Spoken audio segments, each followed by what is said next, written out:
नमस्कार, city channel में आप सभी का स्वागत है। मैं हूं आपके साथ आरती शर्मा और आज हम एक ऐसी शख्सियत से आपको रूबरू करवाने वाले हैं जिनसे आप सभी भली भांति परिचित भी हैं और आपके अपने ही शहर के भी हैं और एक अलग सा जुनून और जज्बे के साथ उन्होंने, चाहे वो सामाजिक क्षेत्र हो या राजनीतिक क्षेत्र हो, अपनी सेवा सदैव बरकरार रखी है और आज हिमाचल प्रदेश का नाम रोशन किया है देहरादून में जाकर। जी हाँ, इंटेलेक्चुअल सम्मान रत्न जो है वो 2025 उन्हें अवार्ड मिला है।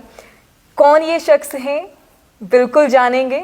सबसे पहले आपको तस्वीरें दिखाएंगे। हमारे साथ मौजूद हैं डॉक्टर प्रमोद कुमार शर्मा जी।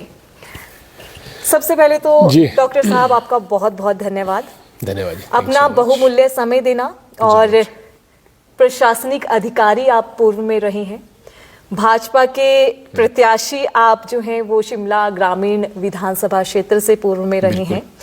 इसके अलावा भी बहुत सारे जो है वो कार्य किए हैं, बहुत सारे पदों में रहे हैं। तमाम जानकारी हासिल करेंगे, लेकिन धन्यवाद सबसे पहले करेंगे क्योंकि आप अपना विषय, अपनी जगह छोड़कर आप हमारे पास आए हैं और आपने अपना बहुमूल्य समय दिया। उसके लिए बहुत बहुत शुक्रिया, बहुत धन्यवाद। और आपने हमारा धन्यवाद किया, हम आपका भी करते हैं क्योंकि आपने इस चीज़ को तवज्जो देकर इस कार्यक्रम को करवाने का जो फैसला किया है, तो हम आपके बहुत बहुत धन्यवादी हैं और आपके चैनल के भी। जी चलिए, अब डॉक्टर साहब चलते हैं हम आपके जिस वजह से आज हिमाचल का नाम रोशन हुआ है जी, आपके इस अवार्ड को लेकर, क्योंकि ये अवार्ड मिलना ही एक तरह से सबकी ख्वाहिश होती है कि हमें भी अवार्ड मिले और एक अलग से सम्मान मिले, लेकिन आपको ये सम्मान मिला। किस तरीके से देखते हैं, कैसा लगा ये सम्मान? और लोगों की भी जिज्ञासा रहती है जानने की कि आखिर डॉक्टर साहब को ये जो है अवार्ड मिला क्यों? देखिए, ये इंटेलेक्चुअल रत्न अवार्ड 2025, इससे मुझे इन्होंने पुरस्कार दिया है, सम्मान जो भी है। और ये देहरादून में इंटेलेक्चुअल फाउंडेशन ऑफ इंडिया, ये एक राष्ट्रीय लेवल का संस्थान है जिन्होंने काफ़ी प्रविष्टियाँ लेने के बाद, स्क्रूटिनाइज करने के बाद अंत में मेरे नाम पे विचार किया कि इस इंटेलेक्चुअल रत्न अवार्ड को प्रमोद शर्मा को दिया जाना चाहिए। मुझे सूचित किया और फिर देहरादून में जो संस्थान के अध्यक्ष हैं डॉक्टर एम फारूकी और इसके जो महामंत्री हैं एडवोकेट हर्षनिधि शर्मा, उन सब की अगुवाई में, उनके सौजन्य से एक गरिमामय कार्यक्रम में, जहाँ की अन्य और क्षेत्रों के पुरस्कार भी दिए गए, कोई डॉक्टर्स, कोई जस्टिसेस, एडवोकेट्स, सोशल वर्कर्स, तो ये सम्मान मुझे वहाँ पे दिया गया। और मैं समझता हूँ कि मेधा और विद्या, शिक्षा का जो एक इम्प्लीमेंटेशन समाज के लिए, शायद उसको दृष्टिगत रखते हुए मुझे इस सम्मान के लिए उन्होंने फाइनलाइज किया है, ऐसा मेरा मानना है। जी बिल्कुल, शैक्षणिक योग्यता हो या फिर मानवता के उत्थान के लिए जिस तरीके से आपने कार्य किया है, उस पर ये आपको सम्मान मिला है। हम भी सिटी चैनल के माध्यम से आपको शुभकामनाएं भी देते हैं और बधाई भी देते हैं। धन्यवाद। अभी अगर हम वर्तमान की बात करें तो वर्तमान में आप हिमाचल प्रदेश विश्वविद्यालय में बिजनेस मैनेजमेंट में निदेशक के पद पर कार्यरत हैं, तो वहां पर आप सेवा दे रहे हैं। किस तरीके की वहां पर सेवा दे रहे हैं, ये भी हम जानना चाहेंगे। देखिए, वहाँ पे डायरेक्टर का काम तो डायरेक्शन देना होता है और डायरेक्शन ठीक हो तो मूवी भी अच्छी बनती है। और उसमें जितने पात्र हैं, सभी पात्रों को संजोते हुए, सामंजस्य बनाते हुए, सबका अपना अपना एक अलग रोल रहता है और उस रोल को कोऑर्डिनेट करने का काम हमारे निर्देशन में चलता है। और दूसरा, मैं खुद भी व्यक्तिगत रूप से एकेडमिक्स में आज से नहीं, शुरू से ही मुझे बहुत शौक था, बहुत रुचि रही है। और मेरा ये मानना भी है कि हमारे समाज के लिए या व्यक्ति के लिए भी शायद शिक्षा एकमात्र एक ऐसा अस्त्र शस्त्र है जिसके द्वारा वो अपना भी कायाकल्प कर सकता है और समाज का भी। और जो समाज में ज़रूरतमंद हैं और जो नीडी लोग हैं, उनका भी शिक्षा के मार्फत परिष्कृत उनको किया जा सकता है। तो इसी चीज़ को मद्देनजर रखते हुए हम अपना जो हमारा मैनेजमेंट विभाग है, जहाँ से हम लोग MBAs चर्न आउट करते हैं जो प्रबंधन के क्षेत्र में फिर विभिन्न विभिन्न जगहों पे जाते हैं, मल्टीनेशनल कंपनीज, औद्योगिक क्षेत्र में, और अपना भी व्यवसाय शुरू करते हैं। और उनका एक आउटलुक बड़ा समग्र और व्यापक दृष्टिकोण बनता है। तो उसी दिशा में हम, जो हमारी नई पीढ़ी है, हम उसको प्रेरित करते हैं। और ज्ञान की तो कोई सीमा नहीं है, ज्ञान एक अथाह समुद्र है, और जो हम जानते हैं वो एक बूंद के समान रहता है, लेकिन बूंद बूंद से ही घड़ा भरता है। तो इस तरीके से हम आगे बढ़ते हैं। जी, डॉक्टर प्रमोद शर्मा की बात करें तो बहुत से लोग जो हैं वो आपको जानते भी हैं, लेकिन कुछ लोग होंगे वो नहीं भी जानते होंगे जी। तो व्यक्तिगत तौर पर अगर हम जानना चाहें तो डॉक्टर प्रमोद शर्मा कौन है, कहाँ से उनकी विधिवत शिक्षा हुई, कुछ साझा करना चाहेंगे? सुन्नी कुमारसैन में एक जगह है कांगल, तो मैं वहाँ का रहने वाला हूँ। बचपन मेरा वहाँ बीता, और स्कूलिंग शुरुआत मेरी मंडी से हुई। जहाँ जहाँ आपके माता पिता जाएं, आप उनके साथ जाते हैं। फिर मोस्ट ऑफ द स्कूलिंग मेरी चौपाल, शिमला ज़िले में गवर्नमेंट हाई स्कूल चौपाल, अब तो +2 बन चुका है, वहाँ से हुई है। और फिर मेरा स्कूल 9th 10th ये रामपुर में पदम हाई स्कूल, और कॉलेज मेरा रामपुर से। उसके बाद पूरा यूनिवर्सिटी लाइफ मेरी MBA, लॉ, डॉक्टरेट, ये सब मेरा हिमाचल प्रदेश विश्वविद्यालय से हुआ है। जी, डॉक्टर प्रमोद शर्मा ने पुस्तकें भी काफ़ी जो है वो लिखी हैं, शोध काफ़ी आपने किए हैं, और हमने तो देखा है कि आपकी जो पुस्तकों का विमोचन हुआ है वो भी चाहे राज्यपाल ने किया हो या फिर मुख्यमंत्री ने किया हो, लेकिन द लीडरशिप या फिर बिजनेस मैनेजमेंट से रिलेटेड कई लाइंस हैं जो जिसने आपने कई बुक्स लिखी हैं। तो हम सभी बुक्स की बात नहीं करेंगे, हम सिर्फ आपसे सिर्फ इतना जानना चाहूँगी कि पहली बुक आपने कब प्रकाशित की थी, कि कब आपको लगा था कि नहीं मतलब मैं रिटर्न कर सकता हूँ, और दूसरा मतलब होता है कि अंदर से पता लगना कि मेरे अंदर ये वाली क्वालिटी भी है, आपको कब लगा कि मुझे भी मतलब पुस्तक लिखनी चाहिए? और सबसे फेवरेट पुस्तक आपकी, अभी तक 15 पुस्तकें हुई हैं, शायद उससे अलावा भी कुछ, लेकिन जानकारी मेरे को 15 तक ही है। नहीं, 15 बिल्कुल सही कह रहे हैं जी। तो उसमें सबसे फेवरेट बुक कौन सी रही आपकी? मैं प्रेरित हुआ कि, और मैं औरों को भी ये प्रेरणा देता हूँ कि हर एक इंसान को ज़िंदगी में एक आधी किताब ज़रूर लिखनी चाहिए। कि किसी बड़े आदमी ने मुझे कहा था, तो वहाँ से प्रेरणा लेके मैंने सबसे पहली पुस्तक मेरी थी Himachal the paradise of India. और ये इतनी सुंदर पुस्तक है कि विद्यार्थियों के लिए, स्टूडेंट्स के लिए this is a wonderful book. और इस किताब में तकरीबन 7,500 7,500 प्रश्न हैं, और इतनी ही तकरीबन इसमें तस्वीरें हैं जो हिमाचल से संबंधित रहती हैं, फोटोग्राफ्स। और इस किताब में मैंने हिमाचल का तकरीबन हिमाचल की सोशल लाइफ, इकोनॉमिक लाइफ और administrative, Prajamandal movements, freedom history, हमारा कल्चर, और हिमाचल के बुक्स, ऑथर्स, हैंडीक्राफ्ट्स, हैंडलूम्स, ये सब चीज़ें मैंने समग्र रूप से इसमें डालने का प्रयास किया है। ये मेरी पहली किताब थी, मेरा ख्याल 2007 में। और उसके बाद अनवरत रूप से मैं लिखता रहा, और मैंने वो लिखा जो टॉपिक मेरे को अपील किया, और लिखने का प्रयास मैंने वो किया कि जो टॉपिक आम आदमी तक भी फ़ायदेमंद हो। तो Himachal the paradise of India, उसके बाद मेरी बहुत सी बुक्स आई। द लीडरशिप थी, management of life, the stepping stone of success, the world of winners, और the seeds of success, Ikigai, Steve Jobs, और business environment, business ethics and corporate values, India the next super power. ये बड़ी शानदार book है। ये किताब मैंने 2012 में लिखी थी। हम तो आज प्रधानमंत्री जी ने बात भी की है कि 2047 का भारत डेवलप्ड इंडिया, विकसित भारत रहेगा।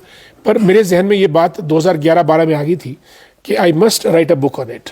Then I wrote India the next super power. उसमें मैंने पूरे भारत का एक विश्लेषण किया है कि हमारे पास क्या है, क्या नहीं है, और जो नहीं है उसको हम कैसे एक्वायर कर सकते हैं ताकि भारत एक विश्व शक्ति बने, विश्व गुरु बने और विकसित भारत बने। किताब का निचोड़ ये था कि जब तक हम युवा शक्ति में इन्वेस्ट नहीं करेंगे, हमारा देश ज़्यादा आगे एकदम से नहीं पहुंच सकता है। तो हमारा पूरा प्रयास रहना चाहिए कि हमारी जो नई जनरेशन, नई पीढ़ी है, उनको हम शिक्षा दें, दीक्षा दें, स्वास्थ्य उनका अच्छा हो, स्किल उनके पास आए, हर एक के पास सेलेक्टिव बेसिस पे ही। जब भारत का युवा जागेगा समग्र रूप से, तो भारत को विश्व शक्ति बनने से कोई नहीं रोक पाएगा। अन्यथा अगर हमने अन्याय किया युवाओं के साथ, तो यही युवा कल दिन को हमारा गला भी पकड़ सकता है। हमको ये भी नहीं भूलना चाहिए। जी बिल्कुल, आपकी सभी पुस्तकों की खूब वाहवाही हुई है और आपने शोध भी काफ़ी किए हैं जी। और जहाँ तक मैंने पहले कहा कि आप प्रशासनिक अधिकारी भी रह चुके हैं। अब बात कुछ सामाजिक क्षेत्र की भी करते हैं। खूब हमने देखा है कि आप समाज सेवा के कार्यों में भी जो है वो आगे रहते हैं, तो ये भी आपके अंदर एक गुण है। तो समाज सेवा का रुख आपको कहाँ से लगा कि समाज सेवा भी जो है वो ज़रूरी होती है, करनी चाहिए? समाज सेवा का भाव मैं समझता हूँ कि हर एक व्यक्ति के अंदर कहीं ना कहीं रहता है, लेकिन आदमी मजबूरियों के चलते पहले हम अपनी सेवा कर लें वही बहुत है। लेकिन अगर आपको मौका मिलता है कि अपने अलावा भी आप औरों की मदद कर सकते हैं तो आपको करना चाहिए। और अगर आप कुछ भी नहीं कर सकते हैं, कुछ भी नहीं कर सकते हैं, तो एक उम्मीद की किरण आप सबको दे सकते हैं, जिसको आप इंग्लिश में होप कहते हैं। आदमी ने चलना अपने आप होता है, संघर्ष अपने आप करना होता है, लेकिन अगर आप ताली बजाकर किसी को आशा या उम्मीद भी दे दें, मैं समझता हूँ ये एक बहुत बड़ी बात है। सामाजिक क्षेत्र में हमारा हमने मेरा ख्याल 1999 में Himalayan foundation for the advancement of society, ये हमने निर्माण किया था।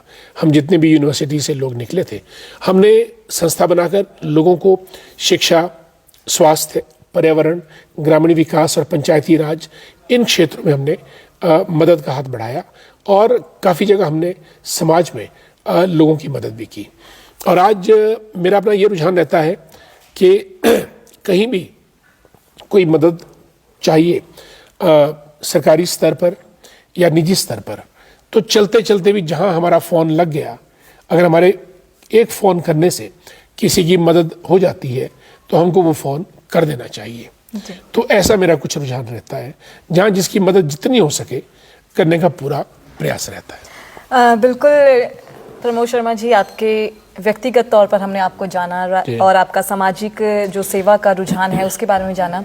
अब बात करते हैं थोड़ा राजनीति के सफर में। जी बिल्कुल। हम आपको सोशल मीडिया में भी काफ़ी एक्टिव देखते हैं और हर दिन आप एक आज की बात आपके साथ कुछ ऐसा कार्यक्रम लेकर आते हैं सोशल मीडिया में। बिल्कुल। और जब हम बात आपके राजनीतिक सफ़र की करते हैं तो कहीं ना कहीं ये सवाल भी आता है और जहन में सबको पता भी है कि पहले आप कांग्रेस के जो हैं वो उम्मीदवार रहे थे, कांग्रेस सदस्य रहे थे, लेकिन बाद में बावजूद इसके कि आपको टिकट नहीं मिला तो आपने भाजपा से जो है वो शिमला ग्रामीण विधानसभा क्षेत्र के जो हैं वो चुनाव लड़े थे। हालांकि रजवाड़ी जो एक हम कह सकते हैं, क्योंकि विक्रमादित्य जो हैं उसके आपके अगेंस्ट जो है वो विक्रमादित्य थे, तो एक रजवाड़ी जो सोच थी उसको आपने कहीं ना कहीं समाप्त किया था और आपने सोचा था कि चलो मैं जो है टिकट लेकर के हम उम्मीदवार के तौर पर चुनाव लड़ते हैं। जी। हालांकि जीत नहीं हो पाई, हार जीत तो वैसे भी चली रहती है। अब अगर हम भविष्य की बात करें, निकट भविष्य की बात करें, तो किस तरीके का, क्या राजनीति में अभी भी आप सक्रिय रहना चाहते हैं और आगे राजनीति में दोबारा से कदम रखेंगे? किस तरीके का राजनीति? हाँ बिल्कुल, राजनीति में सक्रियता रहेगी और हम में से सब लोग राजनीति में किसी न किसी रूप में जुड़े रहते हैं। हम चाहे चर्चा करें, डिस्कशन करें, अखबार में लिखें, ओपिनियन मेकर्स बने पॉलिटिकल, या फिर चुनाव लड़ें। सभी लोग चुनाव नहीं लड़वाते हैं, लेकिन मुझे तो शुरू से चुनाव लड़ने का शौक रहा है। जैसे मैं कॉलेज पास आउट किया, कॉलेज में मैंने चुनाव लड़े और जब भी मेरा चुनाव हुआ वो दिग्गजों के साथ ही हुआ। विद्या स्टोक्स जी आदरणीय हिमाचल प्रदेश की और बहुत बढ़िया बेहतरीन इंसान और अच्छी नेता रही हैं। तो कुमार सिंह सुन्नी से वो तो ठीक से लड़ती थी, उन्होंने लास्ट में शिफ्ट किया कुमार सिंह सुन्नी, तो वहाँ मैं पहले से तैयारी कर रहा था। फिर जब आमना सामना हो गया तो आमना सामना हो गया, फिर हम ना पीछे हट सके और 2 चुनाव मेरे उनके साथ रहे। और तीसरे चुनाव में मैडम विद्या स्टोक्स जी भी थी, राकेश सिंघा जी थे, राकेश वर्मा जी थे, आज हमारे बीच नहीं है। तीसरा चुनाव मेरा ये गया और जो चौथा चुनाव था उसमें फिर विक्रमादित्य सिंह जी सामने थे। तो चुनाव उनका अपना चुनाव था, मेरा अपना चुनाव था, कोई लड़ाई वाली बात तो नहीं है। और हमने बड़े अच्छे तरीके से चुनाव लड़ा। हम महज 4,000 वोटों से वो चुनाव हारे थे। 28,000 उनको पड़े थे, 24,000 हमको। लेकिन चुनाव लड़ना या राजनीति में रहना, इसमें मेरा मकसद कोई किसी के खिलाफ लड़ना नहीं है, लेकिन एक नीति, नियत और लोगों की सेवा करने के मकसद से एक प्लेटफॉर्म चाहिए, और वो प्लेटफॉर्म हम हर हालत में लेना भी चाहते हैं ताकि हम लोगों के काम आ सके, और जो हमारी जो शिक्षा या जो अनुभव या जो जोश है वो कहीं ना कहीं आम आदमी की मदद कर सके। इसलिए राजनीति में तो आगे भी चुनाव आएंगे, तो उन चुनाव को भी हम लड़ेंगे। जहाँ जैसा मौका मिलेगा उस किस्म से हम आगे बढ़ेंगे, जनता के साथ, जनता के द्वारा और जनता के लिए। वो हमारी कंडीशन रहेगी हमेशा। प्रमोद जी, अभी हाल ही में वैसे तो आप निदेशक हैं ही, लेकिन आपको कहीं लगता है कि आपकी कुछ अनदेखी कर रही है सरकार, कुछ ऐसा लगता है? सरकार इतनी बड़ी और इतनी तेज़ गति से चलती है कि कई बार सरकार को भी नहीं पता चलता कि कौन हमारे साथ है, कौन पीछे रह गए, कौन बस में बैठ पाए, कौन नहीं बस बैठ पाए। तो ये आमतौर पे रहता ही है। सरकार का अपना मिजाज रहता है और सरकार अपने स्वभाव से काम करती है, और हम अपना काम कर रहे हैं। जिस दिन सरकार को लगेगा कि कुछ करना है तो सरकार शायद करेगी, देखेगी, ऐसा भी नहीं है। चलिए, बहुत बहुत शुक्रिया प्रमोद जी हमारे साथ जुड़ने के लिए। अपनी जो साथ चर्चा आपने हमारे साथ की है, अपने विचार हमारे साथ साझा किए हैं, अपना समय आपने हमें दिया है, उसके लिए बहुत बहुत शुक्रिया, बहुत बहुत धन्यवाद। और एक बार फिर से सी चैनल की तरफ से आपको बहुत बहुत शुभकामनाएं, जो आपको अवार्ड मिला है। बहुत धन्यवाद आपका, बहुत बहुत धन्यवाद। और मैं आपके चैनल को भी अपनी बधाई देता हूँ। एक अच्छा चैनल और रेप्यूटेड चैनल, हिमाचल में नाम है पूरा। और आपको भी, जो आप इतनी जद्दोजहद करके, इतना परिश्रम करके चीज़ों को क्रियान्वित करते हैं, और बाइट हो या कवरेज हो, न्यूज़ हो, और उसको ब्रेक करते हैं अपने चैनल पे। I wish you the very best. Thank you so much sir. तो अभी हमारे साथ जो है वो डॉक्टर प्रमोद शर्मा जी थे, और जिन्हें अभी हाल ही में इंटेलेक्चुअल रत्न सम्मान समारोह देहरादून में मिला है। प्रशासनिक अधिकारी पूर्व में रह चुके हैं, और अभी वर्तमान की अगर हम बात करें, हाल फिलहाल की बात करें, तो हिमाचल प्रदेश विश्वविद्यालय में बिजनेस मैनेजमेंट में निदेशक के पद पर कार्यरत हैं। सामाजिक सेवा हो, मानवता के लिए कोई कार्य हो, या राजनीतिक सफर की अगर हम बात हो, तो हमने तमाम जानकारी इनके साथ जो है वो ली है, आपके समक्ष जो है साझा की है। तो ऐसी ही जानकारियों को जानने के लिए आप जुड़े रहिए सीडी चैनल के साथ। अभी के लिए दीजिए इजाजत, नमस्कार।